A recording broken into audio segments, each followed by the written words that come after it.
Assalamualaikum warahmatullahi wabarakatuh.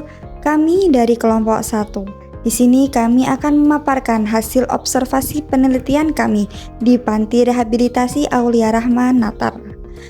Kami beranggotakan 3 orang. Yang pertama Kifia Zainatun Nabila, yang kedua Nabila Haibah, dan yang ketiga Nur Anissa. Untuk mempersingkat waktu, maka akan langsung disampaikan oleh pemateri kami yang pertama. Halo guys, Assalamualaikum warahmatullahi wabarakatuh. Perkenalkan, nama saya Nur Anissa dengan nomor MPM 2412924. Di sini saya sebagai kelompok pertama dan di sini saya juga sebagai presentator pertama yang akan mempresentasikan tentang laporan hasil observasi konseling. Nah, di sini saya akan mempresentasikan tentang kasus individu dewasa dengan riwayat penyalahgunaan nafsa dan depresi. Di sini ada profil klien.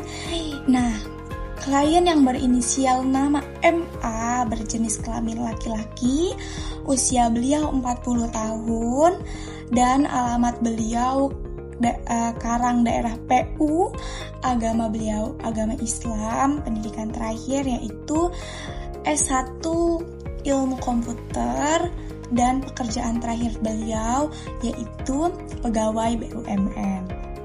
Nah, latar belakang kasusnya yaitu klien ini berjenis kelamin laki-laki dan berumur 40 tahun. Beliau saat ini berada di lembaga rehabilitasi dan beliau ini memiliki riwayat penyalahgunaan narkoba dan depresi.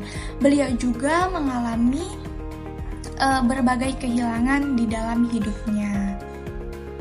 Nah, kronologi permasalahan klien kami yaitu Pak MA, yaitu awal mula dia depresi yaitu diselingkuhi oleh pasangan yang pertama, lalu beliau stres dan depresi, dan akhirnya beliau mencoba narkoba karena rasa penasaran sampai ketergantungan. Setelah itu beliau terkena PHK atau kehilangan pekerjaan. Lalu beliau bercerai dengan istri pertamanya. Dan beliau mengalami depresi, stres karena beliau diselingkuhi tadi.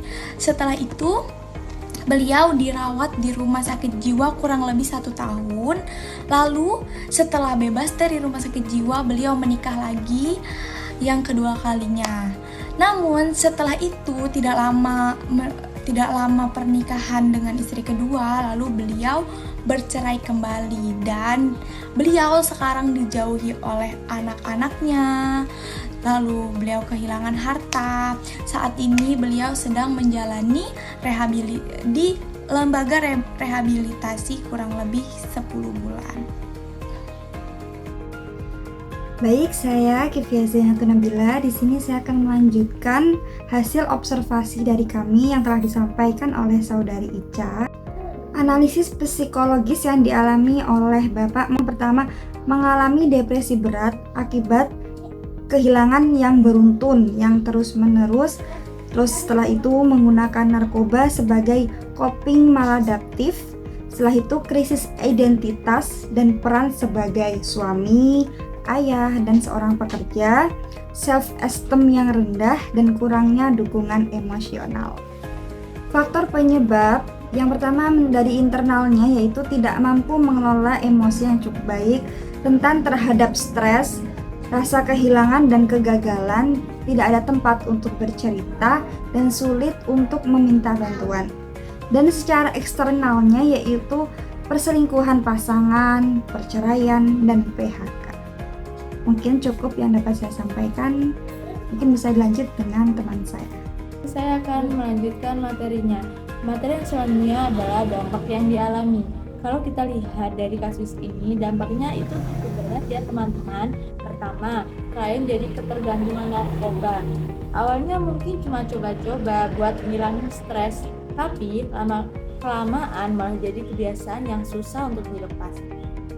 Terus yang kedua, dia juga mengalami gangguan kesehatan mental, terutama pada depresi.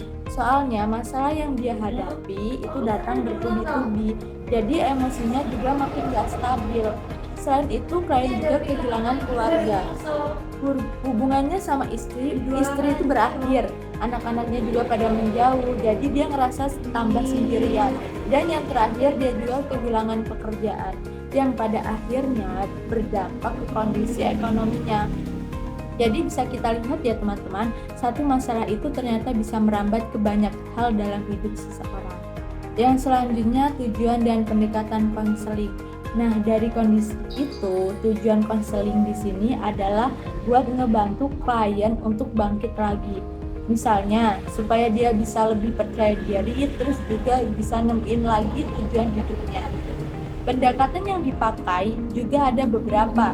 Yang pertama ini buat membantu klien berubah pola pikir itu menjadi yang lebih positif. Terus ada supportive counseling, ini lebih ke ngasih dukungan emosional biar klien ngerasa ada yang ngerti dia.